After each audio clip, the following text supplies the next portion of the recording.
Welcome back to the Lanterne Rouge Cycling Podcast for Basque Country Stage 2, a helter-skelter, dangerous descent finish, 195k stage. It wasn't that hard beforehand, which is part of the problem. The hardest climb was 2.3k's 9%, but that was best part of 50k's from the finish. And then it's like a false flat drag to about 5k's from the finish, where then there's a steeper descent. So the side they go up is shallower, and then the descent they do is like 4.5, 5k's at 5% with some hairpins in it. So this is not a selective stage most of the time. There's no 2k 11% climb followed by another climb. And honestly, I've not seen a stage like this for a while, because I know that Aaron Broe won that descent stage with Astana Benji in the Basque Country, but I feel like that was more selective. Yeah, I think so as well, but it was also in a way where I think he attacked together with Freile, I think, where they both attacked, some combo attack, and that's what got him at the front, but I don't remember the specifics of that stage. But this was a stage where I didn't really see that selection happen, because that final climb was so shallow when it comes to the gradient that moves would already have to happen on the climbs before, and maybe they happened on the climbs before, maybe they didn't. You'll hear in a second. But one thing was certain: the second that we saw Ineos at the front of the peloton, there was a clarity of who their leaders could potentially be, because Hayter was working before the climbs happened, right? He was on the front in the leader's jersey pulling. So my guess was Freile got to go for the stage and Martinez had to keep himself safe. I was doubting that. I really doubted someone like Vingegaard or Martinez would really go for it on the descent. I was thinking Soler, Freile, and then Movistar have got a dichotomy between Enric Mas, who crashed out of like 3 World Tour 1-week races last year with descending problems, including this race. He finished, but he lost loads of GC positions after he crashed out of Tirreno. And they've also got Ambrose to go for the stage, who is a demon descender and has a sprint. So that's a real tension between those two. And you could even say the same for Freile and Martinez. So I really didn't know how each team would play it. All I knew was there was not going to be a group of 2 at the finish. It was going to be a big group at the top of that climb. And then, you put riders at the top, all together, they're all going to go for the win, full gas. But we had pretty much the same break as yesterday, Benji, just a little bit bigger. Exactly, and the same Baronecha dude once again in there, the KOM guy. He once again took most of the points along the way, I'm pretty sure. He's, the KOM standings are not visible yet, but I'm pretty sure he's high up there after this stage once again by being in the break and taking points here and there again. But yeah, that break, let's be honest about it, we weren't expecting it to make it to the finish line, even though it was bigger. It's those type of breakaway riders you'd expect, which is a Spanish secondary league guys, the pro team guys. But important to note is that the intermediate sprint, the first one, there were 2. One of them was in between those like steeper hills, and that was taken by the breakaway. And then we moved on to the steeper hills, and the most notable one of that was the Saldias climb. And on these climbs, Movistar was spacing, and it wasn't a ruthless tempo, but it was a tempo that could hurt potential sprinters. Now, Ethan Hayter drops during these climbs. Do you think that's because he did his work, or do you think that's because Movistar's work happened, or just a combination of both?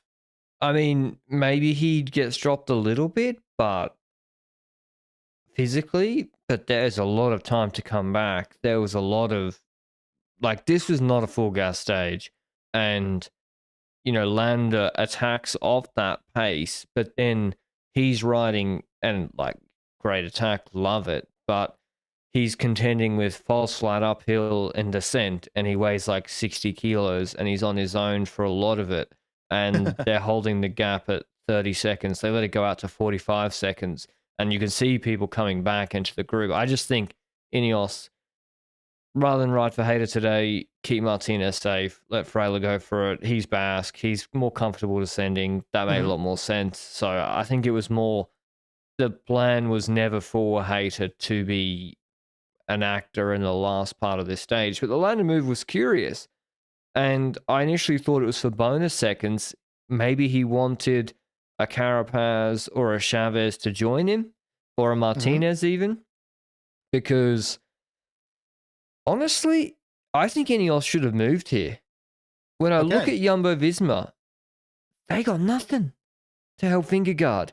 You really, like, if Martinez is like Dennis and Omen and Co and Kreuzweig, I mean, maybe they could have, but on the last climb they were anonymous and Vingegaard was positioning himself. If I was Ineos, I would have tried something here, especially after Kudus had worked.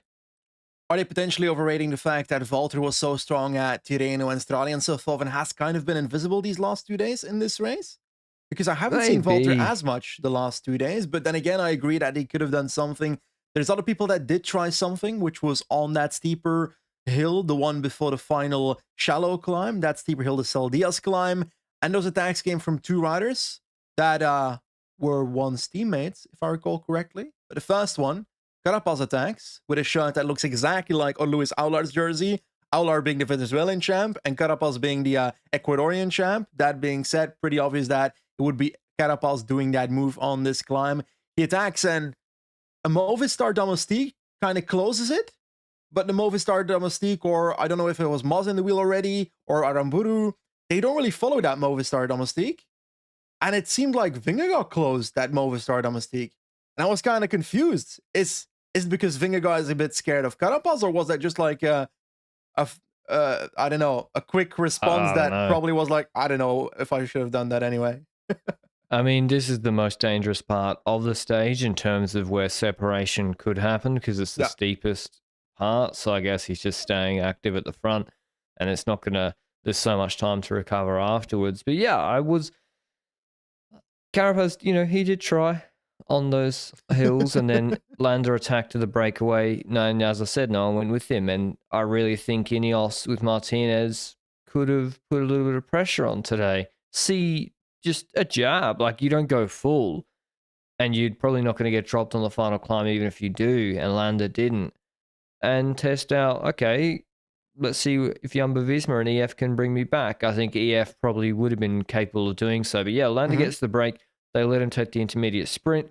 He's with Baroneccia, who wants to work with him, but physically cannot. Landa's giving him gels. The Euskaltel rider, Caja rider rather, but he is Basque, I think. Disgrace, mixing them up. Yeah. I mean, you know what? I think all the 4 Spanish pro teams should band together. Like all the French teams and all the Belgian teams. Well, with the new UCI rules, most of them won't be able to go to the Vuelta in 2025. Mate, imagine if we had that. Lotto and Quickstep coming together as a Belgian team, the Lee and Evenepoel together, then when it comes to... kind of good. Yeah, that's true. That's true. It's uncomparable with... Well, then again, if everybody joins Movistar as a Spanish teams, you also get a better team, no? Corotec have 50 UCI points this year. 50. And they're going to the Giro. And if they have that amount of points next year, they won't be going to the Giro. It won't be allowed by the new rules, which I think is a good thing because it's like, I'm here to watch professional cycling. Anyway, and if the team is not competitive or on the path to be competitive, then anyway, I'm off track. They try to help Landa. He gets the 3 bonus seconds. Jonathan Castroviejo is like, I'll let you dangle as long as I want. The gap was at 30 seconds. EF were helping a little bit. Landa wasn't going full. The stage really slows down here because Landa's not going full at a certain point, and Castroviejo's also not interested in bringing him back that early. So the peloton gets really big again. After that steep climb, going into the false flat climb, Landa progressively drops riders. Only the French rider from Total Energy, what's his name? Alain Jossom, who looks like Ben Tullett's brother. He stays with him, not pulling, and then eventually gets dropped. And finally, Ineos and Plap are pacing. I think maybe another team were pacing, but I guess some riders tried to attack. It was Parmesan who crashed. Yep, correct.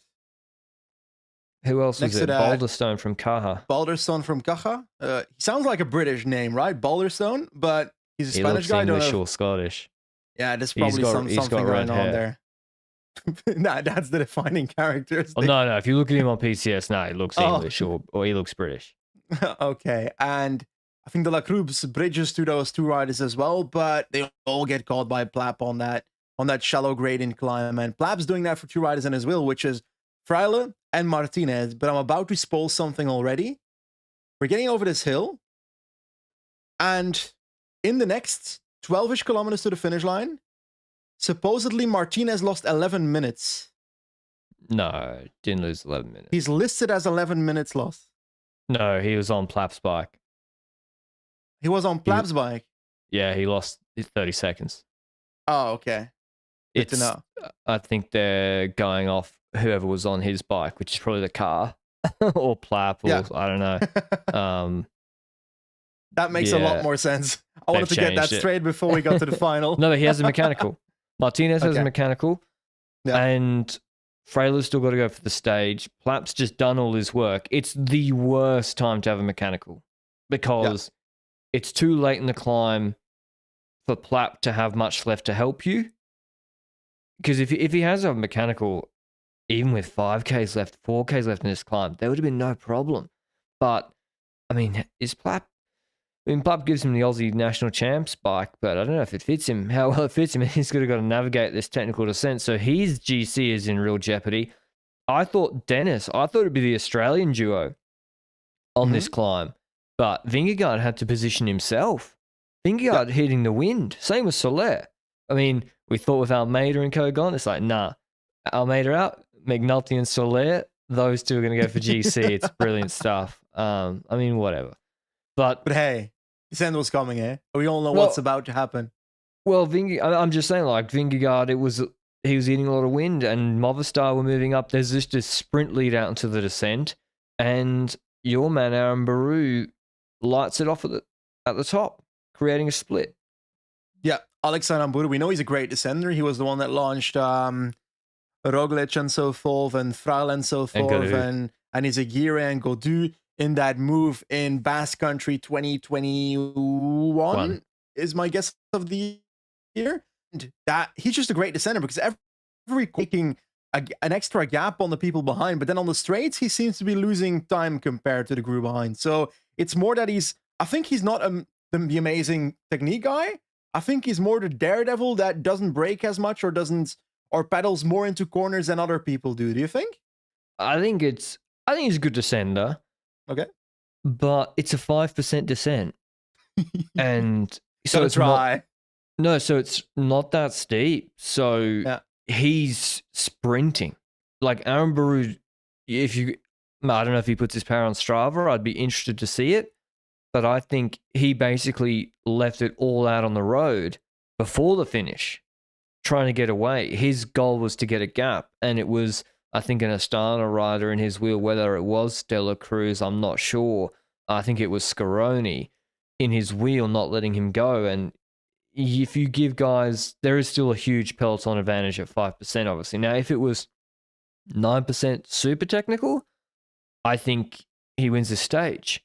Because also Vingegaard was literally leading the descent at certain points, not attacking, but probably thinking, I would like to not end my season right here. And I think a lot of guys were thinking that. And so the pressure to move up, move up, move up.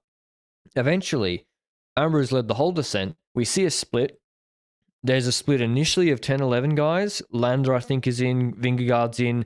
And Arkea is in. Aramburu is leading it. There is no second Movistar. So Mas is off the back. Now another group does come. I was like, maybe Mas is in there. He wasn't. And Ida Scaling Benji does a full gas sprint from the back of this small group with, I don't know, like 600, 700 left? Yeah, 600, I think.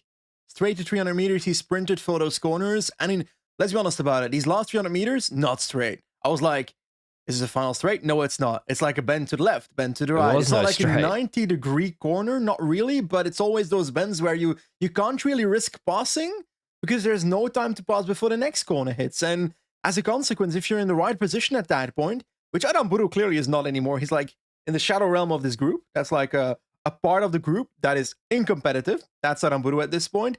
Schelling launched into those corners with 300 meters to go, and Sobrero just held his wheel. Like, he couldn't go past him either, but did competition come from behind? Nothing. Correct.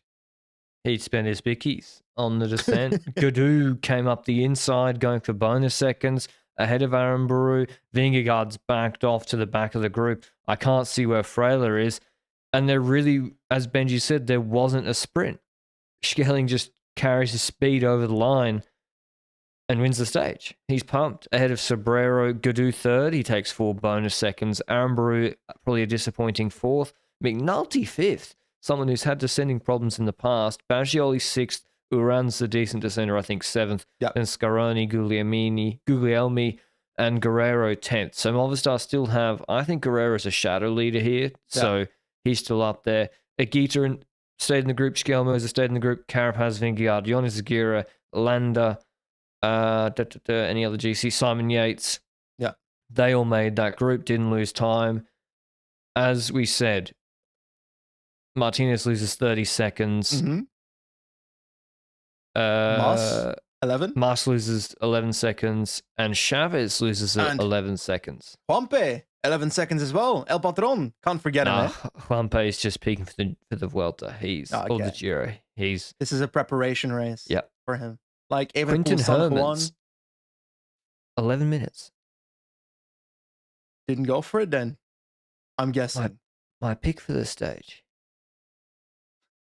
He decided to hear you say his name and he was like, fuck no, I'm not helping this guy get it right. Yeah, but okay, he doesn't have to take the risk on the descent, I'll grant you. I wouldn't either, but 11 minutes. I don't know if he had a problem, but he's here to prepare for the Ardennes. You ain't getting over Calder Redoute in that shape. Maybe he had mechanical, maybe he's sick, I don't know, but... Maybe he's just saving it all because he wants to get into the break or wants to try something on that Muro stage. That feels like a possibility. Perhaps, yeah. I'd be surprised if he was allowed in a breakaway, but yeah. Listen, not the best stage I've ever seen, and the rider's saying afterwards, yeah, that was really dangerous. I agree, it was. But we said it last night. So the question is, what's the UCI, what's the CPA doing about this? Because I remember taking a lot of flack for that Giro. Remember that Giro stage, 2021, was it? They cancelled 250K. It was just a long stage. There was nothing inherently dangerous about it. It wasn't 0 degrees. It was raining. The riders didn't want to do it. And they sort of didn't apply it. They just revolted. I don't like the day of revolts. Or even talking about it afterwards. Like, who is... But also, I'm not disagreeing when Schelling says that was a dangerous descent. I can't believe that was allowed. And it's good to hear him say that. It's more... We can see it when we look at the profile for the first time last night. Oh, this is not safe. Like, how is it being allowed? Do you think there's a thing where internally in the peloton, if you complain about things, that you get a bad name? Because I've heard the riders say that, for example, if they call out a sprint deviation, that it kind of hits their reputation in the peloton a bit, that they're looked at to be the kind of snitch guy or that kind of stuff. You think that behavior kind of exists for this? It shouldn't, right? Like, riders that actually care about the safety of other riders, those shouldn't be looked at like that. Because senior riders call out safety things, like Decant, like Trenton, who I think is... Yeah. Maybe the sprint deviations is more colleague on colleague squabbling. Yeah, they like to keep that in the peloton traditionally. I think it comes down to the obvious answer, Benji, is... I don't want to toot our own horn too much, but people can't read a profile. Like, people will look at the profile, say, oh, there's 3,000 meters of climbing, and there's a 2.8k 9% climb in the stage somewhere.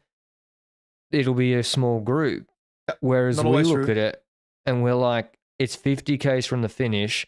There's no incentive for any GC team to pace really hard afterwards. the climb is too shallow, the final one, the final descent is steeper, it's nailed on going to be over 70 guys at the top, 60 guys at the top. And I think, whereas they look at it, they're like, oh, it could be Break could win and a group of 5 could tackle something, which, and I just think that's a difference of opinion on reading the parkour.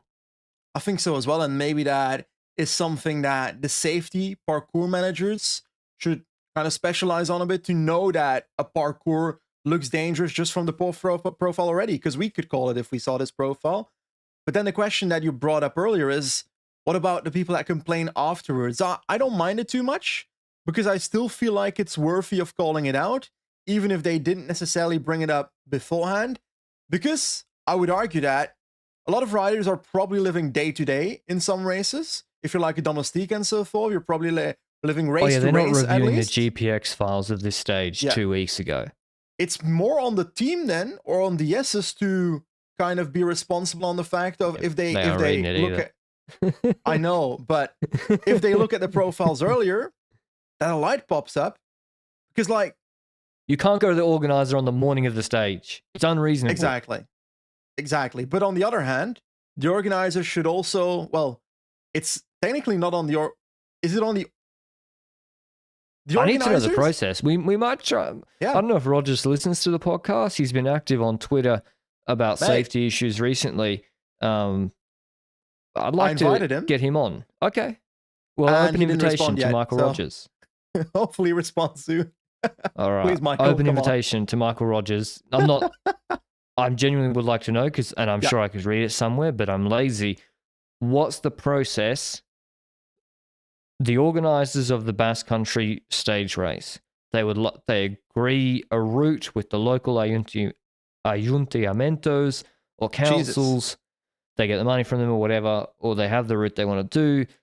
They then submit that to the UCI. The UCI approves it, or is there some special person that does it? I think there is a process written somewhere, but I'd like to know, because, and then does that go to the teams or the AIGCP, like the collection of professional cycling teams?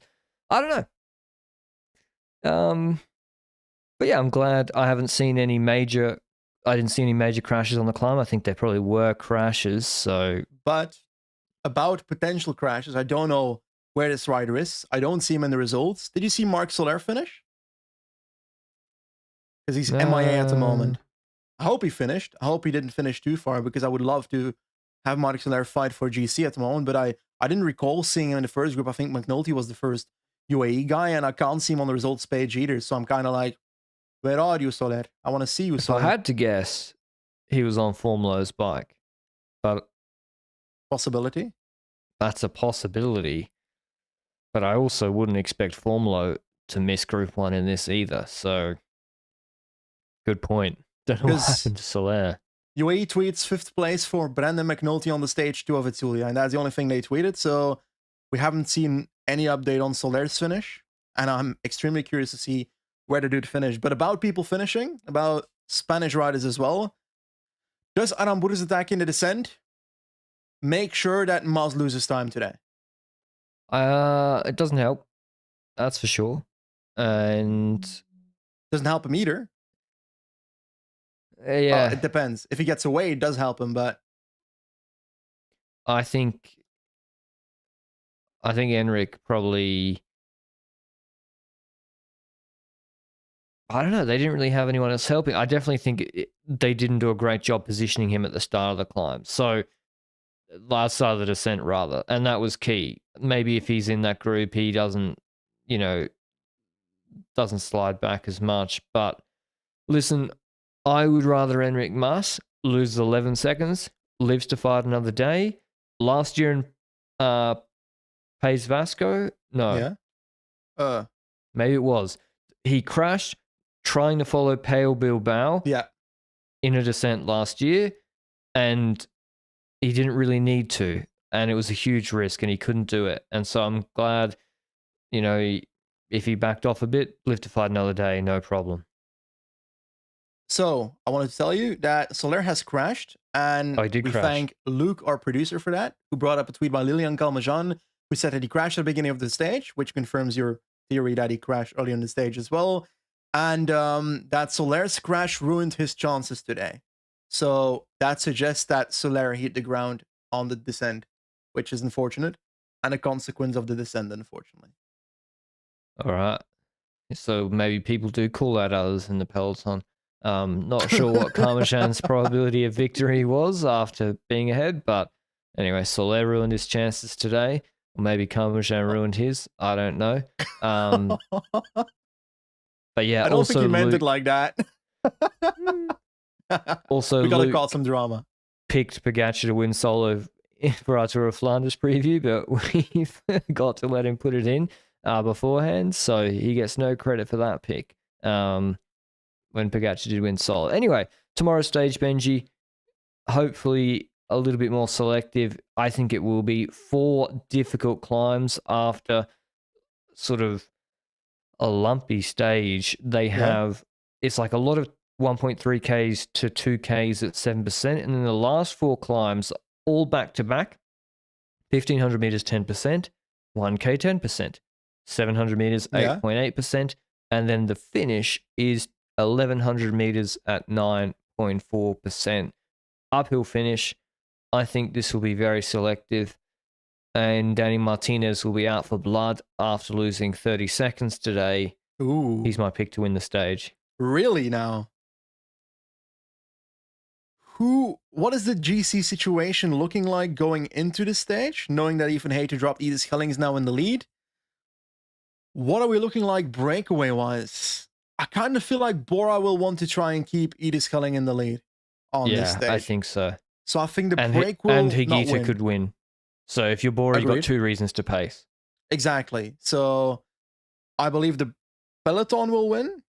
Yeah. And when I look through the names for it, I would say that Moss's hilly finishes have been pretty good recently. But I would also say Higuita, like you mentioned, is a rider that could really do well on a finish like this. When it comes to Jonas Vingegaard, I'm not sure about this. I kind of feel like there's people in here that might be better, but I feel like his positioning has been okay. I think he'll finish same time. Same time, yeah, definitely. But like in terms of winning, I feel like his positioning has been good, but I'm not sure about his explosivity versus the other riders in here. And Costa can compete, but I don't see him on that his shape steep. is the same. I also don't see him on that steep uphill finish. I kind of want to see an unleashed Romain Grégoire, but I don't expect it to happen. I think Godou's obviously the man on every single one of these stages, which is unfortunate, but he'll be a top favorite. Understandable. Godou can win. Yes. My pick for tomorrow's stage is Alex Aramburu. Always. Come on. You reckon? Fuck no, but it's not gonna. I reckon it's going to be a group of 5 or less guys with time gaps. I think it's a really hard little finish, and I'm going with Danny Martinez. I think it's going to be a group of Mas, Martinez, Vingegaard. I think it's going to be really hard. This is really steep. I think this is going to be a harder stage than it looks, and yeah, I'd love for Mas to win. He won Giro dell'Emilia, which is a Muro circuit, and he kicked off on the steep part. Who knows? He'll also be out for blood tomorrow after losing 11 seconds. But yeah, I got Danny just winning ahead of Higuita, and then Mas and Vingegaard, and maybe Landa makes it. Where did Costa finish today? I think he finished way down. I don't think Costa had it anyway. I must have crashed. I think so. Maybe involved in the Soler crash. Yeah, poor old Marc Soler. Maybe he'll get blamed in the tweet as well. Anyway, that was Pace Vasco at stage 2. We'll be back for stage 3 tomorrow, which I think will have some big dog GC action. Maybe it'll be Carapaz. He's looking sprightly. The kit looks lovely. Who knows? The EF have been very active this season. But I hope you enjoyed the podcast. We'll see you on tomorrow. Ciao.